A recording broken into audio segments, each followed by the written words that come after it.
pets on parade. Now our field and rescue team at the Arizona Humane Society go on over 12,000 calls, whether it's a sick or injured pet in the field or there's a confiscate case or cruelty case that they go on. And right now we're going to show you an absolutely amazing video with some first-hand accounts of some pets that were rescued from a fire a few months back. Let's take a look. I was out in the field and I ended up getting this call for a house fire. And the only information I was able to get was 30 plus chihuahuas inside of a burning house. When I pulled up, the streets were just soaked and there were fire trucks everywhere, ambulances. I don't know what's going on, and I was able to make contact with the dog owner, and luckily some of the dogs had been removed, but there were still multiple dogs in the house and around the house that we had to go and try to find. We got one more. This is the one? Is this the one you guys have been chasing? Yes, it is the one. I saw his mom.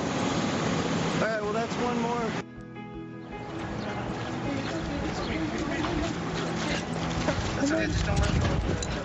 When we were finally able to get all the dogs out of the house, I was able to make contact with the dog owner, and she was completely distraught.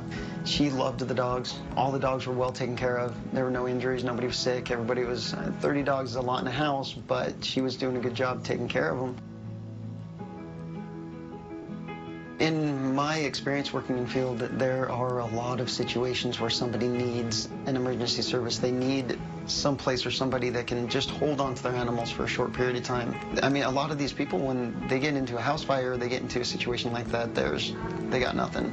They end up hospitalized, a car accident, something. I mean, there's multiple different reasons why you're unable to go back home to your pets, or you have no home for your pets.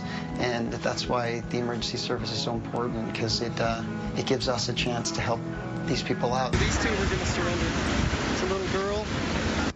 I was able to impound all the dogs. She surrendered all the puppies, the young puppies, so they were in our care. And she kind of let me know a list sort of the dogs that she did want back. We put them on emergency service hold, and we held on to them until she was able to get herself a little bit more comfortable. With house fires, you don't always see the damage that's happened to these animals. Smoke inhalation, burns that you don't see because it didn't burn the fur, but it burned beneath the skin. So I got all of the dogs back here to the Arizona Humane Society's trauma hospital, and our second chance staff was able to go over all the animals, and they took a look. They made sure there were people that were going to kind of keep an eye on them through the night and check in the morning, make sure there was nothing happening that we just didn't see.